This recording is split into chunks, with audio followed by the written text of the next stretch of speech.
అయ్యో నాగేంద్ర కట్ చేస్తాం అతను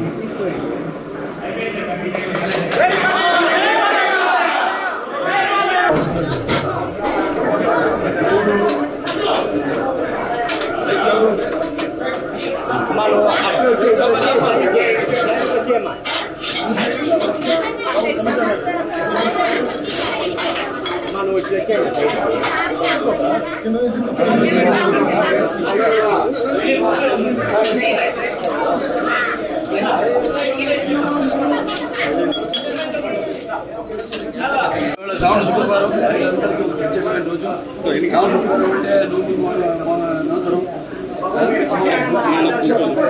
అలాగే ఈరోజు నిన్న స్వాతంత్ర దినోత్సవం రోజు అక్కడ మా బసవతారక ఎండోమెట్రిక్ క్యాన్సర్ హాస్పిటల్ ఏదైతే అమ్మగారి పేరుతో ఉందో అండ్ రీసెర్చ్ ఇన్స్టిట్యూట్ హైదరాబాద్లో మేము అక్కడ జెండా ఎగురవేయడం జరిగింది.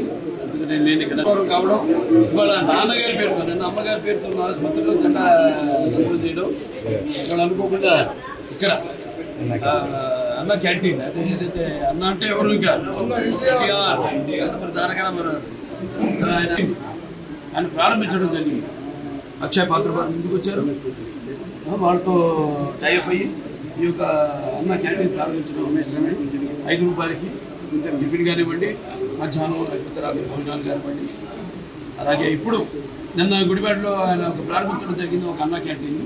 ఇవాళ రాష్ట్రం మొత్తం 100 క్యాంటీన్లు, 99 క్యాంటీన్లు ఇవాళ ఈరోజు అంటే 99 100 క్యాంటీన్లు. ఇంకా అంచెల వారీగా రాష్ట్రం అంతా కూడా ఈ యొక్క విస్తరించి ఈ యొక్క అన్న క్యాంటీన్ని ఎలాగైతే పూర్వం అలాగే ఈ అన్న క్యాంటీన్ని నడపడం జరుగుతుంది. ముఖ్యంగా ఈ యొక్క రోజువారీ కూలీ నాని చేసుకునే వాళ్ళు అంటే ఆర్థికంగా దారిద్ర్య దిగువ రేఖ ఉన్నవాళ్ళు కష్టపడి రెక్కాడితే కానీ డొక్కాడని వాళ్ళకి మరి ఈనాడు ఎంతో పుష్టికరమైన ఆహారం. మీకు తెలుసు అక్షయ పాత్ర వాళ్ళు అంటే మా క్యాన్సర్ హాస్పిటల్ కూడా వాళ్ళు చేస్తుంటారు. అంత నాణ్యంగా ఉంటుందో వాళ్ళ అలాగే ఎంత పౌష్టిక ఆహారం. 2 ఒకటి ఆహారం నీరు, అది ఆహారం అన్న క్యాంటీన్లు నీరు. మరి ఈనాడు హెచ్ఎన్ఎస్ఎస్ ద్వారా వల్లపల్లి ద్వారా మనం నీళ్లు అందించడం జరిగింది. అన్ని చెరువులు కూడా డైరెక్ట్గా హిందూపురం పట్టణానికి ఈ యొక్క దారిని సమస్యలు తీర్చాము. అలాగే ఇంక ముందు ఉన్న పనులు ఉన్నాయి. మీరు చేసుకున్న అదృష్టం మళ్ళీ మీరు తిరిగి తెలుగుదేశాన్ని పార్టీని అధికారంలో తీసుకురావడం. సో ఇవాళ అన్ని పనులు చంద్రబాబు నాయుడు గారికి మన హిందూపురం అంటే ఒక ప్రత్యేకమైన అభిమానం. వెంటనే ఆసుపత్రి కూడా డెవలప్ చేయాల్సింది ఉంది. కలెక్టర్ గారి చైర్మన్ దానికి మొత్తం నేను వైస్ చైర్మన్ మిగతా మెంబర్స్ ఉంటారు. వాళ్ళందరికీ కూడా చర్చించి మేము కావాల్సినవన్నీ కూడా మేము లిస్ట్ తీసుకోవడం జరిగింది. ఏం పరికరాలు కావాలి, ఏమున్నాయి, ఏవి తగినంత సిబ్బంది లేకుండా ఎందుకు అవి పనికిరాకుండా ఎందుకు పనికిరాకుండా పోయినాయి, వాడకుండా పోయినాయి, అవన్నీ కూడా చర్చించడం జరిగింది.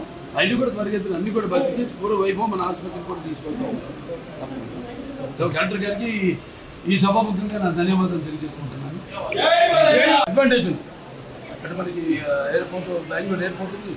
ఇంకా 2-3 రోడ్లు కూడా మేము అది కూడా నేను పరిగెత్తుని వాళ్ళని కలిసి కేంద్ర ప్రభుత్వాన్ని కూడా సోమందేపల్లి నుంచి యలాంకాకి రోడ్ అయితేనేమి అవన్నీ అయితే ఇంకా దగ్గరికి మనకి డిస్టెన్స్ అవుతుంది. తుమ్ముకుంట మీదకి వెళ్తుంది. ఏదైతే నాన్నగారు అప్పుడు భాషాముఖ వాడను ప్రారంభించారో ఇలా అన్నీ కూడా అంటే ఏమి లేదు సార్ ట్రాన్స్పోర్టేషన్ అన్నీ కలిస్తేనే జనం బ్రాండ్ ఉంది, చంద్రబాబు నాయుడు గారి బ్రాండ్ ఉంది. ఎలాగో ఇవన్నీ కలిస్తేనే ఒక అద్భుతం జరుగుతుంది. సో అద్భుతం త్వరగతిన చేస్తామని ఈ సందర్భంగా తెలియజేస్తాం. చూద్దామని తీసుకెళ్ళా ఆయన కృషి తీసుకెళ్ళాం అంతవరకు. మరి అటువంటి నిర్ణయం తీసుకుంటే దాన్ని మేము కట్టుబడి ఉంటాం.